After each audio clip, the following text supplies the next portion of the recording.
I lost over $100,000 doing a real estate deal once. And in this video, I'm going to share with you exactly what I did wrong, what happens so you don't make these mistakes when you're buying your next investment property. So my name is Raul Bolufe. If you're new to the channel, I'm a real estate investor out here in Miami, Florida. We do deals almost nationwide, fix and flips, wholesale deals, buy and hold. And the purpose of this channel is for you to learn how to do the same and more. Now, it was about 4 years ago that we bought this house in Coral Gables, Florida. It's a good part of Miami, Florida, and it seemed like a steal. We found it right on the multiple listing service, right on the MLS. It was a foreclosure. This was back when foreclosures were a thing, although now here in 2023, it seems like they are. But this was a foreclosure that happened, so a bank-owned property, and we put it under contract and we bought it for $280,000, and it was worth about $480,000 to $500,000 fully fixed up. We got a quote from a contractor and needed about $50,000 to $60,000 worth of work. So as you can see, there was a nice profit in there.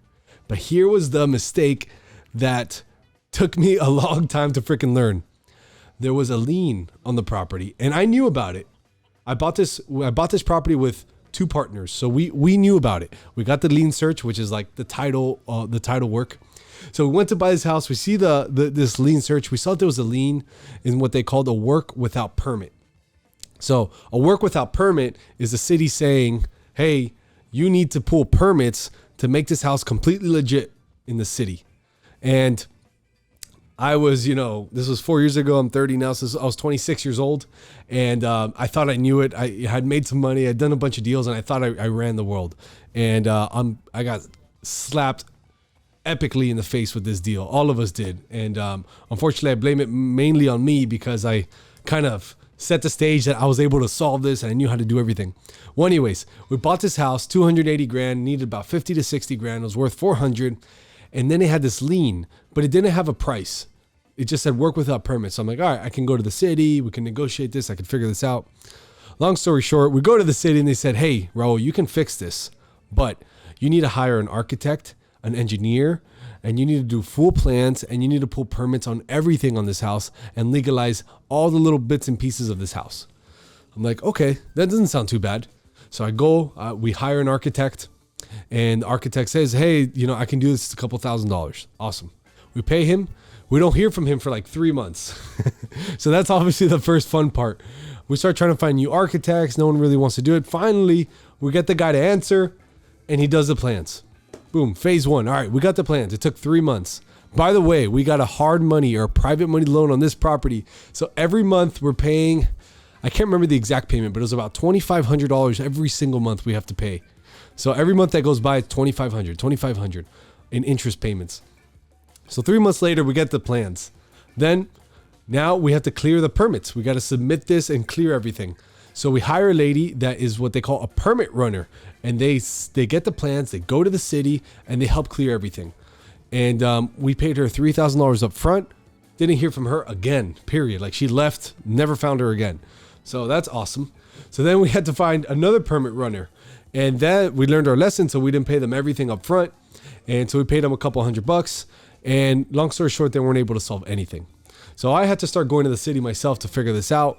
They ended up giving us an $11,000 lien, and they ended up, we ended up settling for $4,000. Okay, didn't solve the problem though. We had to pay a lien, but that means it wasn't clear yet. We still had to legalize every single bit and piece of the house, which was the really rough part. So after all this has been like 7, 8, 9 months gone by. That means that we've been paying $2,500 every single month. Plus, we were gonna have to pay $50,000, $60,000 to renovate it. Plus, we needed to do more plans. So we realized, all right, let's sell this place to somebody that knows what they're doing because this is just not for us.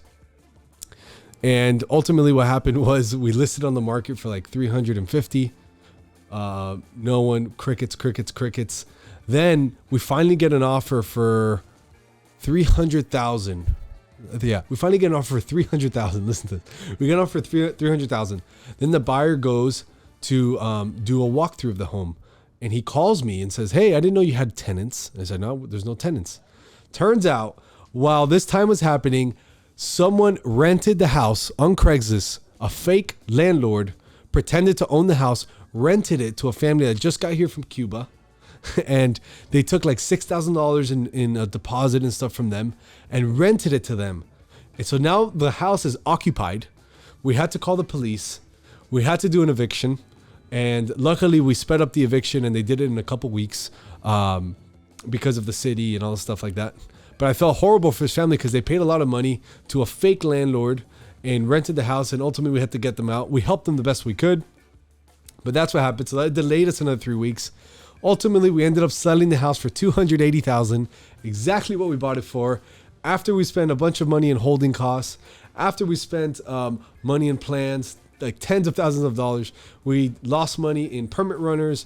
We lost money in monthly payments. We had to pay taxes, insurance, water, electricity, eviction fees, which lost us over $100,000.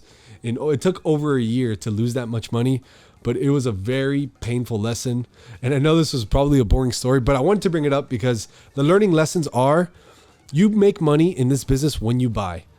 The moment that you buy the house, and if you're going to fix it up and sell it or fix it up and rent it or even wholesale it, you make money in the purchase. And what happened here is that we basically did not purchase it well enough.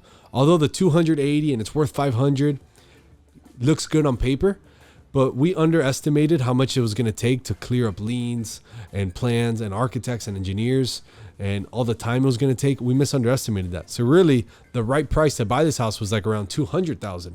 So we were $80,000 off, and that's how we lost all this money, and we didn't have experience. So as Warren Buffett says, he likes to get into businesses that he knows of in his sphere of knowledge. So if you're not familiar with how to deal with liens or how to deal with architects and engineers or the city, do not get involved in that transaction, period. So lesson learned there is, don't get involved in something you don't know how to do. And that was my big lesson. Make sure you're buying right. If you don't know if you're buying right, get opinions from people that know. So if you want to buy your first property, your first investment property, and you're about to make an offer or anything, ask someone that knows. Ask someone that buys investment properties in your area. You can find them on Instagram, on meetup.com, Facebook groups in your area, on Bigger Pockets. Go on Bigger Pockets and find that, on podcasts in your area. Check that out. Find the owners. Send them a DM. Most people are happy to help you. If not, you could just DM me. I'm happy to help you as well. And it's all for free. But ask somebody you know before you get involved. So don't do anything you don't know. Ask for help. I should have asked for help in the beginning when we made the offer. I should have asked people that have experience with liens and architects and said, hey, is this, how long is this going to take? What's the real process? We didn't do that because I thought I knew it all. And ultimately, just do your homework before you get involved in the deal. Even you can see me even speaking to this. I'm like, oh fuck, it was such a painful process. It took over a year. We lost a bunch of money. It was me and a few partners, and it just wasn't fun. So luckily we've made a lot more since then, but it was a very expensive lesson to learn. Now, hopefully this video sheds a little bit of light on a scenario. Maybe you've almost bought a house with liens or with violations, and you kind of just make sure you do your homework and your research, and hopefully this video helps you. So I appreciate your time. If you like this, subscribe, hit that like button, and you can check me out on TikTok or some of our shorts if you want some more clips. Thank you guys for your time. I'll see you on the next video. Peace.